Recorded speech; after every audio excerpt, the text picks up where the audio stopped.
There's literally nothing I won't say. You've been warned.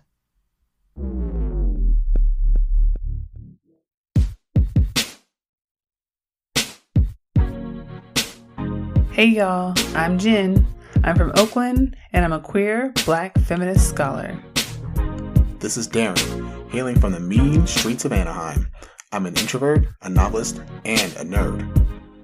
We're early 30-somethings with 3 kids and over a decade of marriage.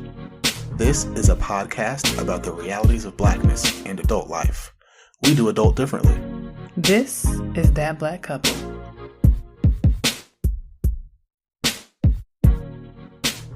Greetings. This is episode 15, the 3rd episode of season 2 of That Black Couple, called When White People Like You. Grab your Prosecco, because I'm celebrating that I made it through the winter quarter of my 4th year of grad school.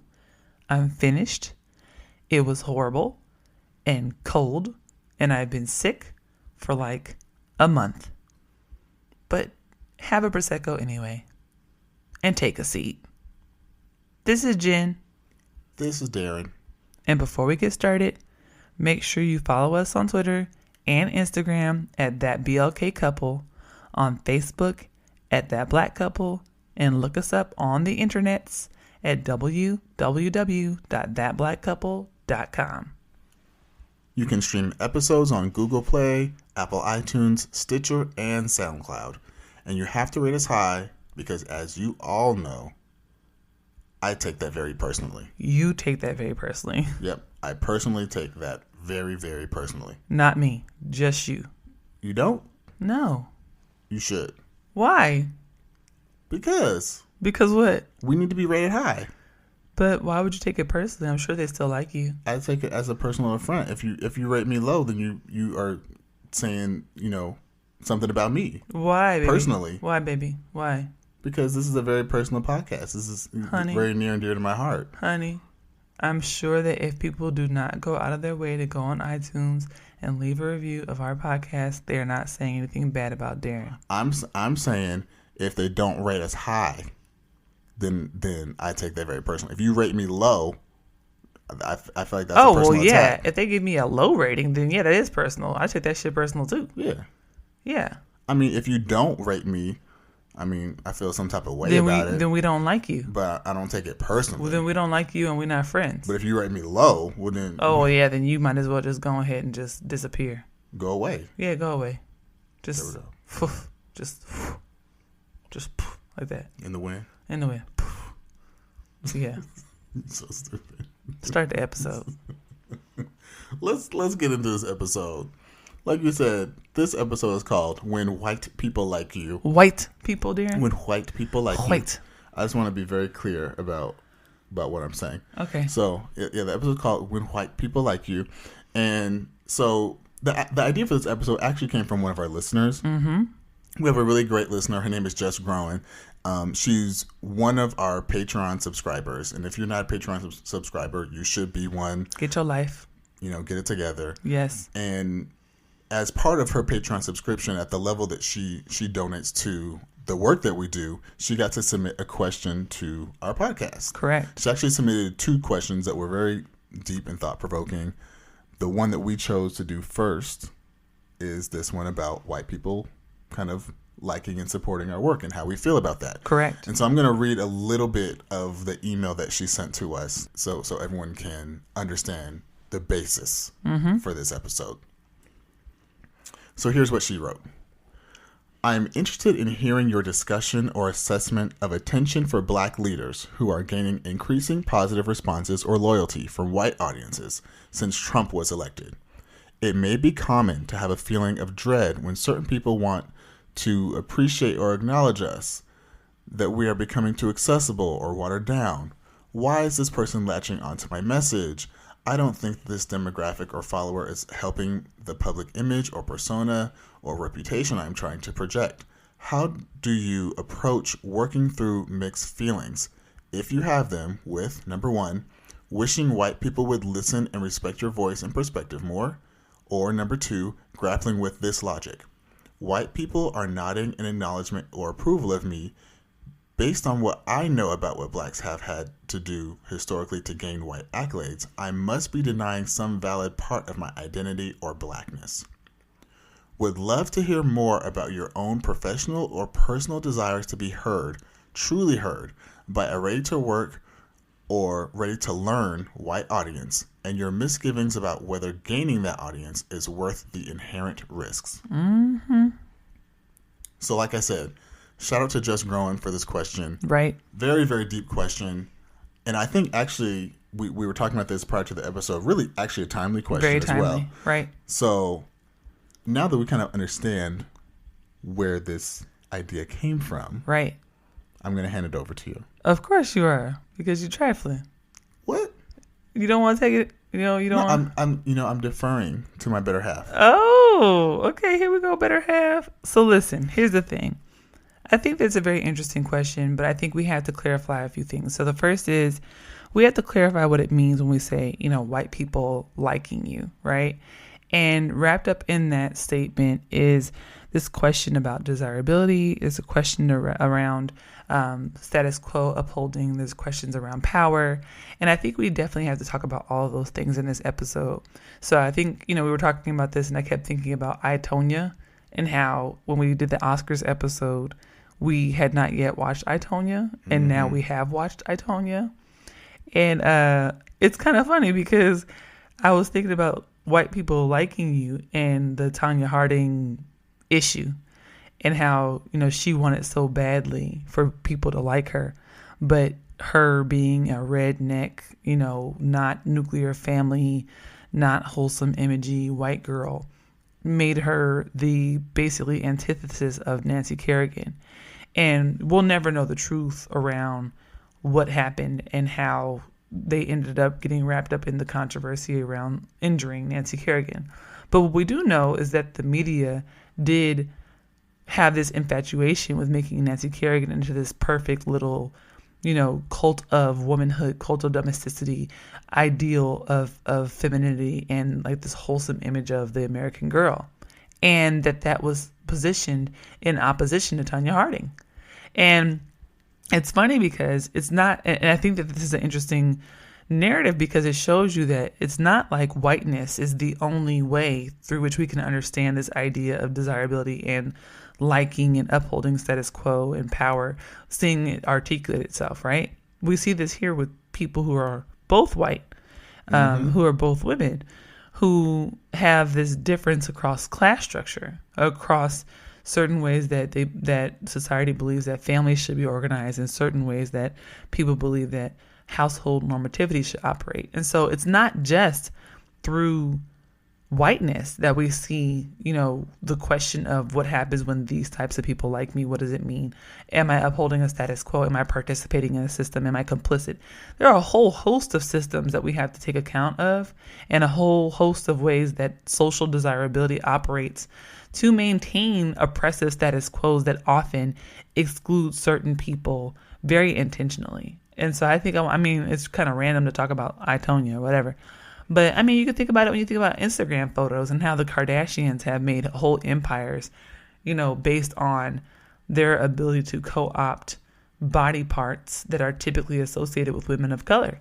That they, as white women, can wear certain features that are not natural to them, right? And make an entire livelihood and career off of wearing those body parts and become known for it, and also in many ways be seen as the originators of such body parts and have worn them the right way, or have made them a new thing. They get cornrows and it's like, wow, you're really innovating cornrows. Or they get lip injections and it's like, wow, look at this new lipstick on these beautiful thick lips. And Kim Kardashian gets a new butt implant and it's like, wow, look at her butt on the front of Pace magazine. Or it's just like, here we are, the same features that we see used to exclude, isolate, objectify, and diminish and oppress other groups.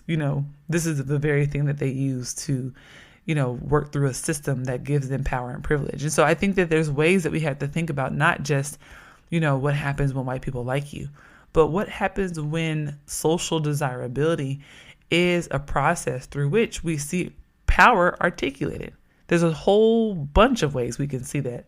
And then the question becomes, how do we, as a person or the people being desired, how do we choose to navigate it? And then how do others, those people who are doing the desiring, how do they see the subjects of their desire? Those are the two things I think we have to get at if we're going to really have this conversation and answer this question fully.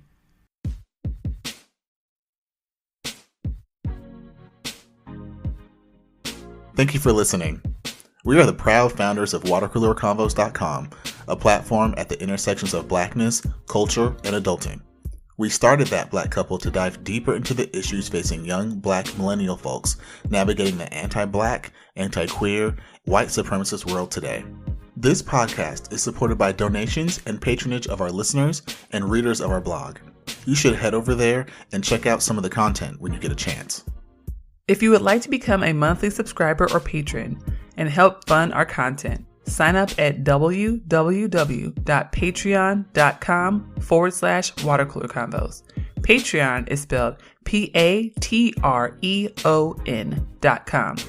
Please consider giving $5 or $10 per month to help us build our platform and grow our organization. We really want to hire new writers and social media people, y'all, but we can't do that without your help. You can also give a one-time donation at www.paypal.me/watercoolerconvos. All donations are welcome. You can stream the show on Google Play, Apple iTunes, Stitcher, and SoundCloud. When you listen, please consider hitting that heart button, sharing an episode, giving us a 5-star rating, and leaving some dope-ass comments. This helps us with our page views and also gives us more listeners for the show. Thank you so much. Let's get back to the show. All right. We back. Back. Don't be finishing my sentence. You know I've been doing that for years. Don't do it. Don't finish my sentence. I mean, no one else would have gotten that. Don't finish my sentence. No one else would have known that the next word after we're would have been back but me. That's a lie. It's a special connection that we share. That's a lie and the truth ain't in you. So we back. And I want to get back to the conversation because this is segment 2. We're in the conversation. We're talking about Jess Groen's question, understanding what it means when white people like you, how to navigate that situation.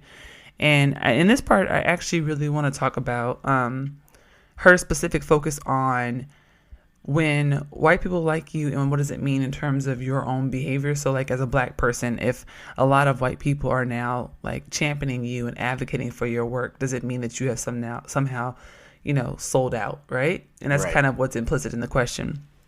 And I'm always reminded of Audre Lorde's work when she says, the master's tools will never bring down the master's house, right? Like you cannot use the master's tools to dismantle the master's house. You cannot use white supremacy to dismantle white supremacy. And this is the commentary that we made at the end of the Black Panther episode. You cannot use imperialism to conquer imperialism. And I think in a lot of cases, what ends up happening when we think about this stuff, so when I think about, white people liking Black people or whatever it is, my biggest concern is always about the status quo. The status quo is one of oppression, right? The status quo is one where we live in a colonized nation. We are people who are descendants from slaves. We are on land that does not belong to us. We are on land that belongs to indigenous people who were overwhelmingly killed in genocide, and those that still live here are forced to live in conditions that are unfair and in conditions that are disrespectful to the histories through which they have come and the experiences that they deserve. And so for me, I think that when we think about white people liking us, it's always situated in the status quo, right? It's always situated in that status quo. Our status quo is one of exploitation, rape, genocide, oppression. So if a whole bunch of white people are like, yeah, yes, girl, yes, queen, preach, I am absolutely wary. I'm absolutely like, It's like, it's like an immediate red flag. Like, absolutely. Hold up. It's like that Iyanla meme. That's one of my favorite. I love my Iyanla. You love Iyanla. But, it's the one where she sits up, she goes, hold up. It's like, we got to pause. We got to just stop everything, stop the presses, because we need to take everything in and make sure we're on the right path. You know the Iyanla memes a lot better than I do, sir. I'm sorry, that's one of my favorite ones. You are really into the Iyanla memes. It just gets to the heart. Does it? It does. Most of her memes do. Oh, just like the one she's hugging someone, she goes, "You are a hot mess." Like, it just gets straight to the heart. If only Iyanla could use her memes on herself. Or gutter snipe, straight up out of hood. You know, just like, gets like. If only Iyanla could use those memes to help her with herself. Or if she actually ever fixed a life. She assists. Iyanla is that auntie that gives you advice that you ain't never asked for. And you be looking like, auntie, I love you so much. But they go on her show, they ask for her advice. They're there because they want her advice. Not all them people go on there because they ask her. Some of them people is recruited for good TV. But anyways, all I'm saying is Iyanla ain't never fixed a life. Ain't near one life that got fixed and stayed fixed. And I love her because everybody auntie. Everybody got that auntie. Yeah, everybody got that Iyanla auntie. Yeah. We all got one. They should have named the show something else. Auntie Iyanla. They should have named her Auntie Iyanla. That would have worked. Because she always in somebody's business. Anyway. My point being. Hold up. That's the point. Daren. I'm sorry. I'm done. You need to go to bed. My point being, to the point of this question, that when it's not about white people liking you. It's about outsiders who wield a specific power, and a power that is disproportionately wielded against people like you, right? That's the concern, right? So when a whole bunch of men are like, yeah, women's march, or when a whole bunch of able-bodied people are like, yeah, I want to do this work with these disabled people, or a whole bunch of cis people are like, yes, trans lives matter. I think that anybody who is at that margin and who is experiencing that form of oppression and who has been experiencing it will be cautious and wary. And the reason why is because there are not a lot of incentives for those in dominant positions of power, to acquiesce that power in order to advocate or to diminish their role for the purposes of empowering and respecting the rights of those who don't have that same power. You know what I'm saying? So it's not like, oh, white people like me, so now I'm scared. It's more like there's an outsider, and this outsider has the ability to really fuck my life up. I mean, this outsider could really do some damage to me. And I don't know how to navigate this relationship with them or whether or not to trust them, because they have the ability to manipulate this situation in ways that I have no control over. And so what happens to the quality of my life and what happens to my longevity and my livelihood when this person, or this group decides to no longer be, and this is in air quotes, an ally. Yeah. And I mean, and truthfully, to me, it always comes down to the message. Like, usually when someone is in some type of position, like, I'm out here and I have a message, I have a platform, I have a goal, and I'm trying to achieve some type of goal. And then when someone from some type of, greater power base comes in, it's almost like they then have the ability in a lot of ways to co-opt that message and to not only take it, but then turn it and pervert it into something else, to water it down, to use it for their own means. And I think that's part of what that kind of like that threat that you're talking about. It's, am I going to be able to keep doing the work that I'm doing, or is it going to be taken out of my hands? Right. Am I going to lose the control? Is my power going to be stripped away? There's a real kind of threat there that I think is very immediate and very present. Right. And we just saw this with the Me Too movement, right? I mean, we saw a lot of people at the margins. We saw folks of color who have been leveraging conversations around Me Too for a number of years. And then we saw predominantly white activists in Hollywood who decided to kind of coin the term out of thin air. And they're showing up on the covers of magazines, and Rose McGowan out here trying to have a reality TV show. And now I was in the bookstore the other day, and she has a whole memoir now. And an album. And I'm just like, wait, that concerns me. And I keep thinking about activists like Tarana Burke who were starting campaigns like Me Too, a decade or more ago. And then Alyssa Milano and like Taylor Swift, go to Twitter and it's like, oh, these young white women are using their platforms to speak out about Me Too.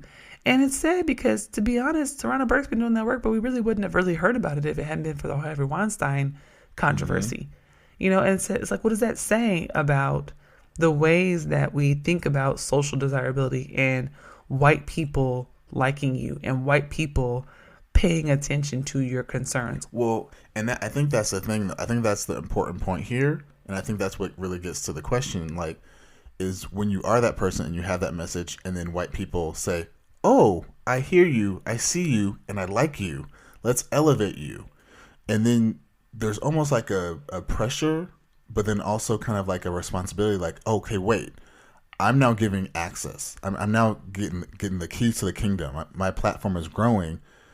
I should run with this, right? I should just say, yeah, let's go. Right. Let's lock arms and let's, march up the street together. Right. But there's so many things that you also have to be aware of in that moment so that you stay on message and that you stay on the actual goals that you kind of built your whole original platform around. Right. And you don't chase, the platform and the growth and the awareness and the, quote unquote fame. Right. And you still say, focus on, I have a goal that I'm trying to achieve. Right. And I think that's where there's that fine line of when people like you and you try to appeal more to the like versus the actual goals. Exactly. It's like, what is the work? Like, the work has to be good. And I mean, it goes without saying, like, capitalism itself is based in anti-blackness, heterosexism, cis-sexism, whiteness, patriarchy, middle-class normativity. I mean, the process of making money and growing one's intergenerational wealth is based in the process of exploiting others, right? Old school Marxist, socialist understandings of the ways that systems worked always talked about how people were basically units of labor. And if we understand that, then we have to understand that this system is not actually created to see people at the bottom of that system, those individual units of labor that are of the least worth in that system, as valuable. They're fungible. They're replaceable. They are items. They're commodities. And in a system like that, if you are a young person of color, a queer person, a disabled person, a trans person, who is at the margins of the margins, and you are an activist and you are doing work in your community, in your network, in your circle, and people are not paying attention, and then one day they are, it's really rough to negotiate that boundary, right? To negotiate the tenuousness of, I'm in this system where I have to survive. I need to be able to eat. I need to be able to breathe. I need to be able to live. At the same time, I know that this system is made to exploit and annihilate me, right? And that's always the risk. Like, that's always a kind of process of mitigation and tension and negotiation that has to happen. Like, how much do I want to participate in this system? And it's not like we can fully opt out. I mean, I'm in the academy. I'm participating in a system that is overwhelmingly white and male. I mean, that's what I'm doing right now. And I've been doing it to survive for as long as I can remember. That's what I've been doing, Mm-hmm. And a lot of us do. A lot of us go work in corporate America and we learn how to code switch. We learn how to talk to people who don't look like us. We learn how to talk to outsiders. And we have our own personas and our own understandings of the world and our own world views. And we build worlds together. We build worlds with other people like us. But they're away from the world that is the dominant world, that is the white world, that is the cis-sexist world, that is the heterosexist world, that is the middle-class, able-bodied world. We build worlds away from that world, And that's what E.B. Du Bois is talking about when he's talking about double consciousness. We have a double consciousness. And so I think the question is actually really interesting because I think what it also implies is that these two worlds have to intersect. And I don't think that they do. I actually don't think that they do. I think, like, for me in particular, I'm very aware of the world that I participate in as like my day job, but I'm also aware of the world that I'm building as my life, yeah. I work so that I can eat, you know what I'm saying? But I hustle and grind so that I can live. Well, I'm gonna have a real honest moment. Okay. A real honest moment.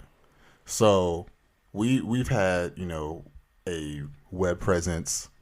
We've been writing. We've had our website for years. We've been now doing this podcast. We've had our first season. We're in season 2. And the more we do, the more people know us, the bigger presence we have, the bigger association people have. And the entire time I've had crazy anxiety around being spotted in certain circles. Yeah.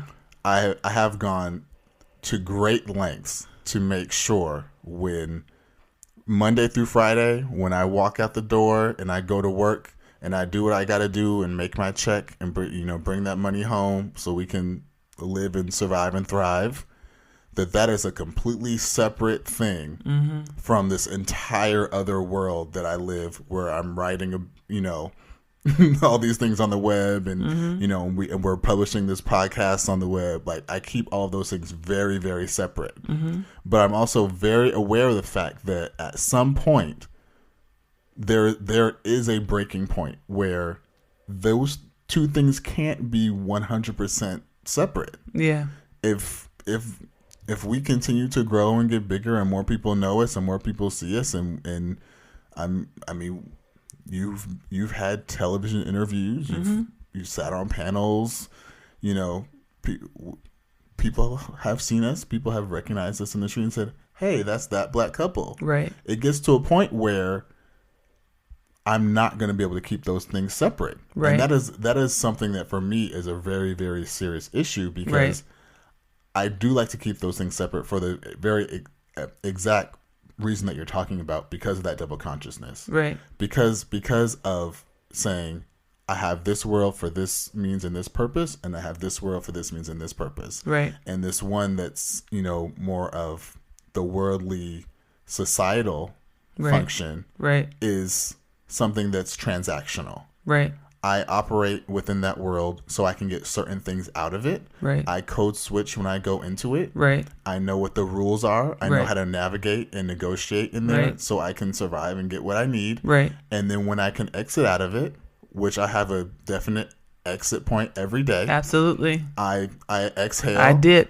And I relax my back. And right. I throw my head back and I, say, whew, yep. got through another one. Yep. And then I come home and I go back to my actual home, what I would say is like my real world, right, where I feel most comfortable and where I can be my 100% true self. Right. And I think I really wanted to, I had that thought in the moment, and I really want to say that out loud for our listeners, that's because dope. Number one, I know there's a lot of people who totally get that. Right. And they're probably doing the exact same thing that I am. Right. But then, especially within the context of this question, I think there's probably a lot of people that don't understand. Right. That is kind of what a lot of people go through in a daily cycle. Absolutely. And I appreciate that. I appreciate you saying that, because I think that to some degree, I opt out of that other world. Right. I mean, you every day go into a corporate position. I quit corporate America, and I have no intention of going back. I don't care what they offer me. That's not happening for me. No, that's not going. I can never do it again. I wasn't made for it. Some people can do it. I commend y'all. It's not for me. I tried it. Can't do it. Right? And I opted out of that world because I absolutely could not survive there. There wasn't enough code switching for me to be able to do it. And I'm in the academy now. And so there's obviously ways that I interact with maleness and heterosexism and whiteness and middle classness and well-to-do-ness and all that, and patriarchy every single day. But to some degree, I'm able to also opt out of that because of the structure of the academy, right? So the way that the academy is structured is that I don't have, a set of hierarchies. I don't have a direct relationship to a manager. Nobody signs a paycheck for me right now because I'm a graduate student. Mm-hmm. So now at some point, I'm going to come up for tenure, and so this will be a different conversation. So maybe in a year or two. But even then, it's still a different structure. It's still a different structure, right? And so maybe, but who knows? Maybe I'll be saying something different. I don't know. But right now, I don't have that structure, you know? And it's a different set of rules. It's a different set of rules that I adhere to. And so I opt in to a certain set of those rules that I'm okay with. And the others, I just say, fuck it, I'm not doing it, right? And I think that's really at the base of this question too, is like, when we are advocating for Black liberation, when we are advocating for Black lives, for me, I'm really willing to do just about fucking anything, right? Yeah. I'm really willing to do anything for Black liberation. And that means I spend a lot of time not going to sleep. It means I spend a lot of time going and giving talks when I feel like I'm about to pass out. A lot of times when I should be laying on my couch and I'm out the house. You know what I'm saying? A lot of political organization and education with people's kids who disrespect me and treat me like shit. You know, there's a lot of things that I go and do, you know, that I'd be like, man, I would love to go lay down and rest, right? But that's the kind of stuff I'm willing to do for Black liberation. It's another story when it gets to that other world. And I'm not willing to do that for those other systems of domination and oppression. I will not do it. Yeah. I will not capitulate to whiteness. I will not work to assimilate into systems that are inherently not made for me. I did that in my early 20s. I did that in my mid 20s. I did because I was under the impression that that was how you survive. You know, I was under the impression that assimilation was a real thing, and that not only was it a real thing, it was the basis of citizenship. Yes. It was the basis of belonging. And when I figured out that my citizenship and belonging was actually a part of this other world that I was building, I no longer needed to worry about whiteness, maleness, heterosexist issues, patriarchy, middle classness, able-bodiedness. I didn't have to worry about all that stuff because, first of all, I didn't fit into it anyway. But second of all, I didn't have any incentive to try because I had a whole other world that I already belonged to and a whole other world where I was already a citizen. And it's kind of funny because I keep thinking about how everybody says, I'm from Wakanda. And every time I say that, I'm like, I'm from Oakland. That's my tribe. Like, I go back to Oakland and everybody knows me. Like, I know my people. I know my family. I go to Evergreen. My people know me. You know what I'm saying? Like, I go to my hood. I go to my block. People know me. That's my tribe. Those are my people. And that's a world that was built, you know, for me, that I built, that I cultivated. And that will always be the world that I built. And it will always be outside of a white gaze. It will always be outside of a middle class gaze. And it will always be something that drives me toward Black liberation. That is what drives me toward Black liberation. And so I'm not really concerned about cultivating a white audience because I'm so concerned about Black liberation. But I think that's what's happening now. I think that's kind of what is a big movement that's happening right now is people really realizing that kind of chasing like white admiration or a white audience is not really something that they're too concerned with. It's not something that's a driving force behind their actions.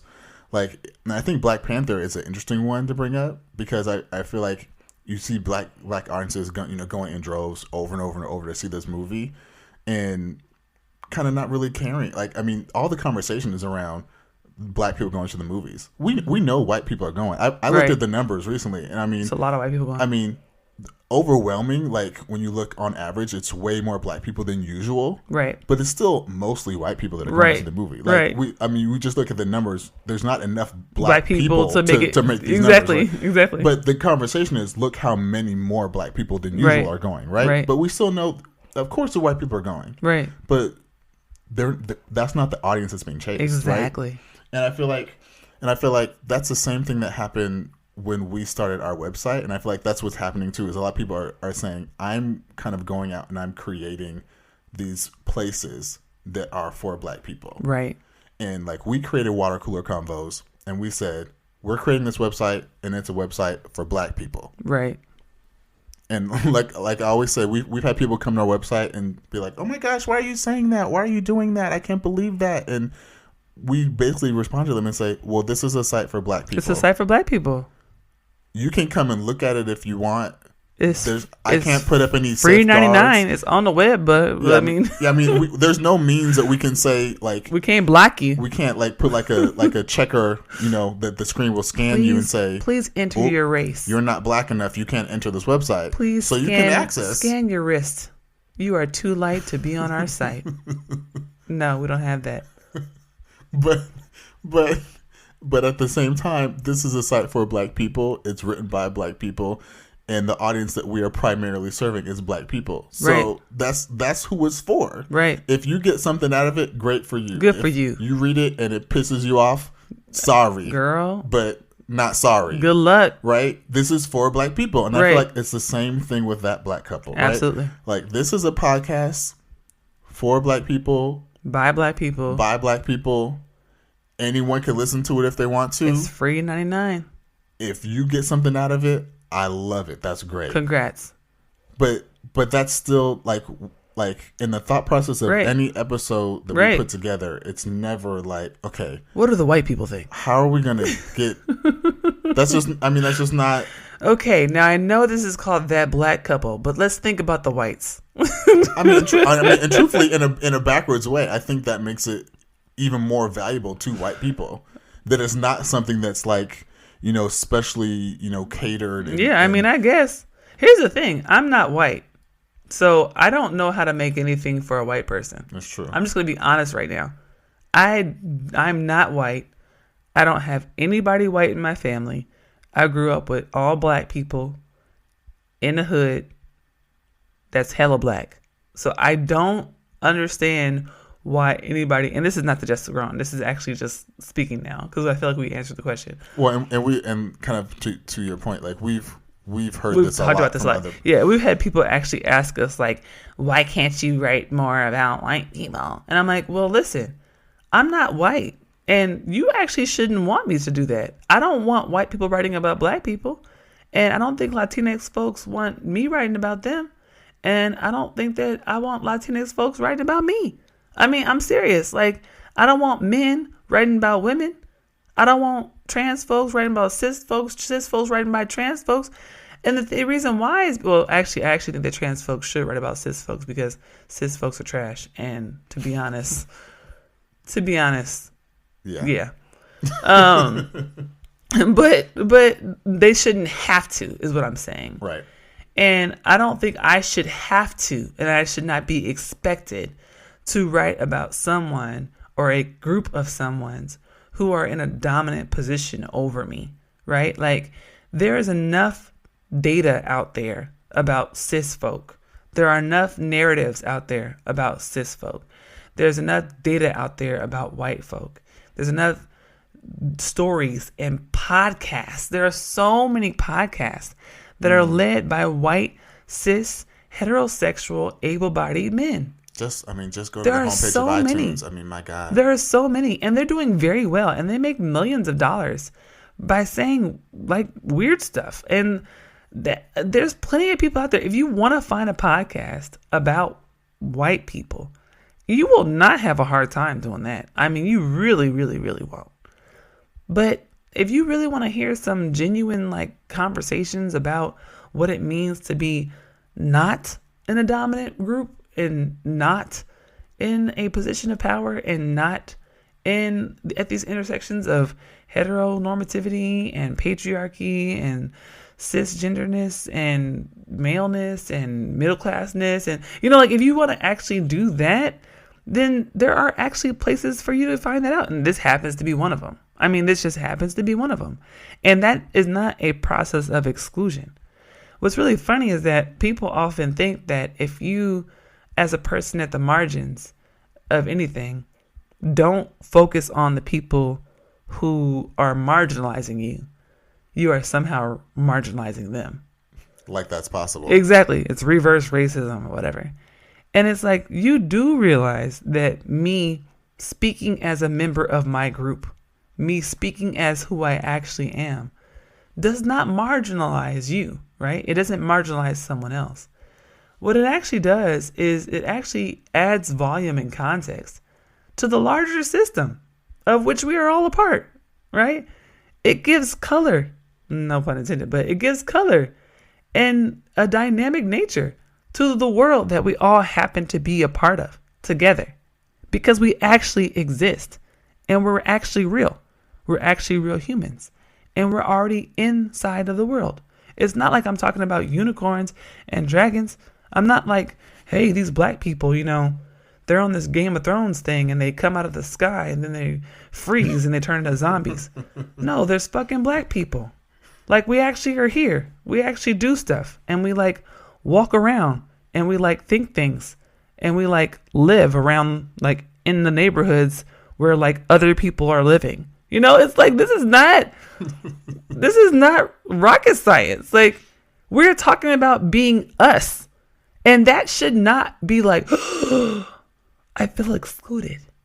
Because you know what? If that's how somebody feels when they hear somebody who's different from them speaking out as a person who they are, then they are the problem. They are one of those people, a part of that group of people in the world who believes that if something goes against the status quo that is often exclusionary, harmful, oppressive, then the people who are making them feel that discomfort, they are wrong. And there's no critical thinking about it. There's no interrogation. There are no questions. Because why? They are out of sorts and they don't feel comfortable. And honestly, I'm not catering to nobody like that. I don't care what race they are, to be honest with you. It's a whole lot of black folk who are well-to-do elites who feel like, oh, you talking about black poor people? Clutch my pearls. You can go too.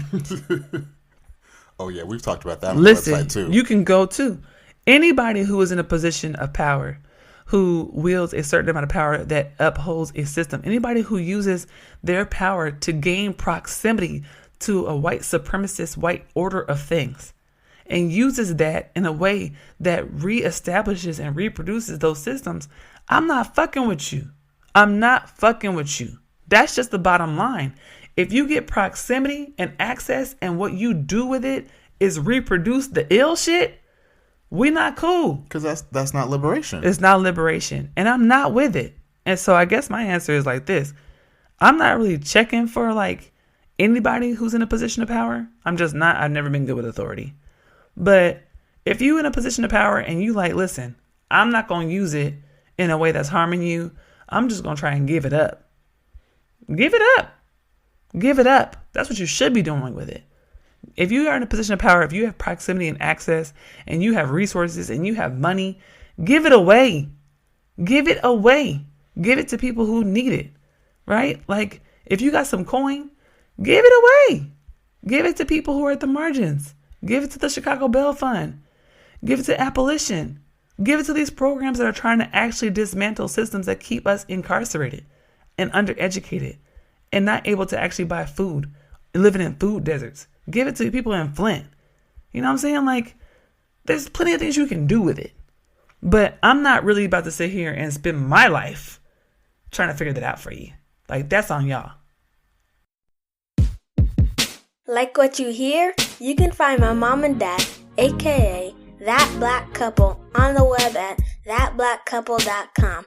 You can find them on Facebook at That Black Couple, and you can find them on Instagram and Twitter at That BLK Couple. If you have questions or comments about the show, email them at thatblkcouple@gmail.com. Thank you for listening. And we are back. We back.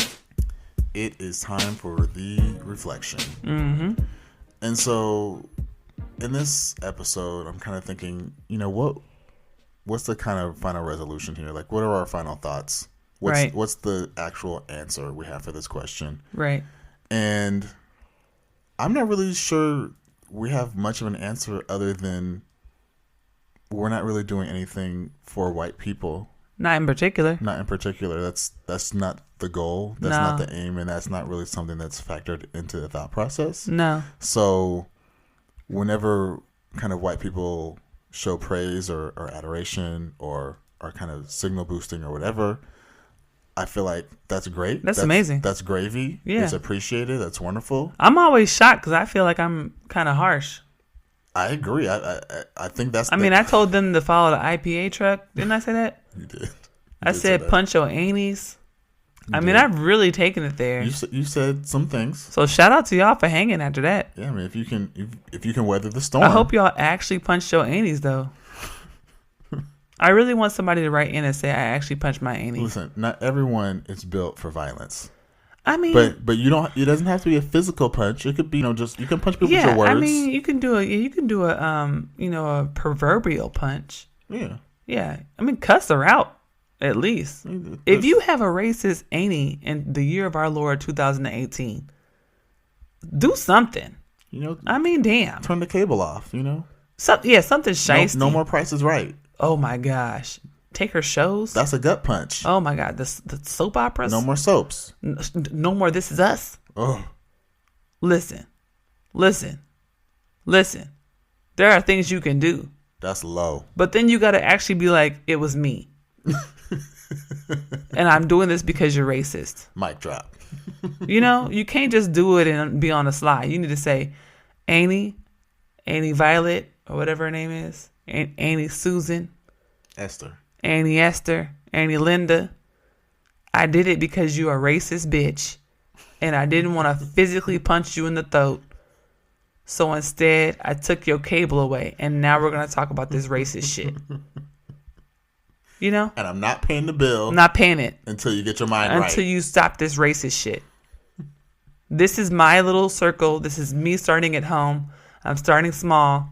And this is what I'm doing to change the world in my little circle. And when you go to bingo, you share this news with your friends. And you tell your friend Barbara. You tell Cindy Lou. And Agatha. And Marianne. And you tell them to stop this racist shit. I know they all think that they've accomplished something in their lives because they watch on Hulu, they watch Handmaid's Tale. And they think that they know about women's issues now. And they think that because she has a black friend and a black husband, that they've really started thinking differently about race. It's not enough. You need to do more, Annie Susan. I'm sorry, you had a reflection. Go ahead. Honestly, but I do feel like if white people listen to us, they should at least do something. I agree. Go do something. I agree. Shit. But I think kind of what you said kind of led in the right direction as well. Because the other thing I kind of wanted to speak on is, when we started this episode, we talked about how there's like a kind of fear and like a pressure of when you get some more support and when white people are kind of behind you. It's like, oh, well, maybe I need to change things up. Maybe I need to do something. I need to make sure I keep these people and keep these followers and backers because I don't want to lose what I've gained. The thing is, I think as a black person, you can also kind of feel that. Like, I feel like that's a very palpable, right, tangible thing. Right. Right. When you feel that pressure to change who you are or to be something else, or when the people behind you are basically saying, hey, I'm supporting you, so now you should go and say the things that I want you Absolutely. to say and be the person that I want you to be. Absolutely. Even though I came and supported you and liked you when you were doing something else. Right. Like it's not like people don't realize that that's happening. It's not like you can't feel that like the sand moving beneath your feet. Like, right. Like we know that that's happening. And my thing is when we were talking about this question and saying, okay, well, what do we want to bring up? The first thought that came to mind for me was when I was in like elementary school and coming up all the way through like junior high school and high school. And, I've talked about this before. Our group in Orange County is not a whole lot of black people there. No, it's not. I think you know all of them. Probably most if not all of them. And honestly, I also went to almost all private schools growing up. Mm-hmm. So that, whenever I talk about like my schooling growing up, I went to school with white people, and I went to school with Asian people, and I went to school with Indian people. So white and Asian people was basically mm-hmm. my whole pool mm-hmm. of people of kids that I knew growing up. Mm-hmm. And so as like that one black kid who was tall, who was athletic, like I constantly had this relationship with people where it was like, oh, well, you're like inherently cool because you're different, or you're great at sports. Oh God. Or like, you fit in really well with my group of friends. And so I was always navigating from a very early age kind of what my blackness meant for other people and how that could be commodified. Right. And like I said, from a very early age, I was very aware of that. Like, Right. It wasn't like I didn't understand what was happening until I turned 14. I was like, oh my God, that's why you liked me? That's why you wanted to be my friend? It wasn't because you thought I was cool. It was because you realized, like, I knew that. Right. And I think that's an important thing for people to realize that, we know what's happening. Like, Right. we know what the game is. And we are trying to work within that system in a lot of ways. Right. But I think most importantly, we're trying to, I think a lot of people are always trying to figure out where they draw the line. Right. Where they draw the line between I'm working within the system and I'm tolerating it, and where they say, I'm not doing that. Right. And I'm stopping. Right. And I think what we do with the work that we do is we basically say, there is no line. Right. Like, we don't give up anything. Right. Absolutely. And I think that's how it should be. Yeah, I agree. At one point, I think I just took myself back from the world. I was like, I'm not giving myself away anymore. Yeah. And it's interesting because this question came up kind of in a talk that I gave last week at the policy school at U Chicago. And it was actually a room full of mostly young women of color. And I think they were all like graduate students at the Harris School of Public Policy. And I was noticing that a lot of their questions were like, how do you navigate when, your department wants you to focus on these types of methodological approaches, but you really want to focus on these? Or how do you navigate when you have, friends who say that gender and race are not an issue, but clearly it is for you because you're at the intersections of gender and race? And how do you navigate like not dealing with like the appeal of trying to be liked by like predominantly white male colleagues and like also trying to be honest and work hard for the work that you do?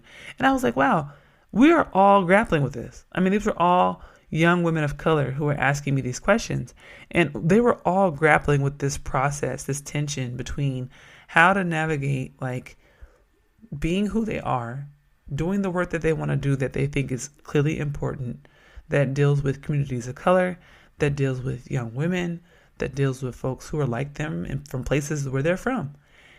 But the academy or people in their departments telling them that they have to do this other stuff or they have to be this other thing. And it made me sad. But I told them, I was like, listen, to be honest with you, I was like, I don't do that shit anymore. Like, I just don't participate anymore. Like, at some point, I just said, no thanks. Like, no thanks. And one girl, I asked her, I was like, do you want to do that work? And she was like, nah. And I was like, so don't do it then. I mean, what's going to happen? We operate from a place of scarcity and a place of fear. So we feel like we have to appeal to whiteness because we're afraid of what might happen if we don't. Right? Right. Like we feel like we have to get in line. We have to follow the status quo because we're afraid that if we don't, we might be worse off than we were before. We are worried that there might be some type of punishment or some type of consequence. And I think for me, because I ended up homeless so early, I've kind of been like, fuck it. Can't get no worse than that. I mean, I think because I experienced homelessness in high school and was like abandoned by my parents and didn't really have shit going into college, that now I'm like, shit, I actually done worked and got some money in the savings and can write some stuff so I can get paid for it. So I'm still better off than I was back then. So I'll take it. I mean, I'll risk it for that. You know what I'm saying? And I know that for a lot of people, they're not willing to risk so much. They're not. I mean, I always joke that I always go nuclear. Like, people really should never come for me. They should never try me because I go nuclear like that. Mm-hmm. Like, it's quick, right? Anybody can catch these hands. Breakneck. Anybody can catch these hands. I don't care who you are. But, I mean, my point being that, like, we have to figure out what we're willing to do. And then we have to be okay with it. I don't appeal to whiteness. It's not something that I do. Now, that doesn't mean I don't have white friends. I have some dear white friends who I deeply love, who I would not trade for the fucking world. My white friends also are critical of whiteness. They're critical of white supremacy. They understand my situatedness and their situatedness. They're critical of power. They have lenses that are actually more critical than a lot of other people of other races and backgrounds that I know. And I wouldn't fuck with them if they didn't. right? I mean, so it's not, I also want to dismantle this idea that it's like a black-white binary too. It's just not that simple. It's really just not that simple. What we're really talking about here is how do people on an outside group, specifically a black group, how do black folks appeal to certain positions of power? Because we have to in some cases in order to survive or in order to push certain agendas. If we need certain resources, if we want to build a school, if we want to keep a school open, if we want to push Black Lives Matter, if we want gun reforms, if we want to work in coalition with Latinx groups and Asian American groups and white folks who are working for, LGBTQI rights. Like we have to do a number of things where we often have to engage with other groups who have more power than us and more status than us. And it's not always comfortable because we often get co-opted. And it's very discomforting, and it's also very disappointing because unfortunately a lot of those folks let us down. And they don't do what they say they're going to do or what they should do, right? If they're actually about black liberation. Yeah. So my point is, are we appealing to whiteness for the purpose of trying to get in good with whiteness? Or are we like breaking shit down? Are we getting in there and disrupting? Are we getting in there and taking shit and bringing it back to our hoods? Like, I'm totally okay with somebody participating in like a system or a predominantly white institution or a funding structure that is predominantly white or historically white for the purpose of taking that stuff and giving it to black people for free. I have no problem with that at all. I love taking stuff from one group that has power and giving it to another group that don't have as much power for free. It's Robin Hood. It's like, I will do that all day. I don't know if there's a really good answer because I think it's situational. And I think there's different times when you have to basically function differently. But I know for me, I do not appeal to people in power. And I'm not about treating people according to status. I respect people based on how morally and philosophically they are committed to justice and liberation for everybody. If they out here treating people like shit, they're not going to catch no respect from me. They might catch these hands. They ain't catching no respect, though. Thank y'all for listening. Before you go, make sure you follow us on Twitter and Instagram at ThatBLKCouple, on Facebook at ThatBlackCouple, and look us up on the internets at www.thatblackcouple.com. Bye.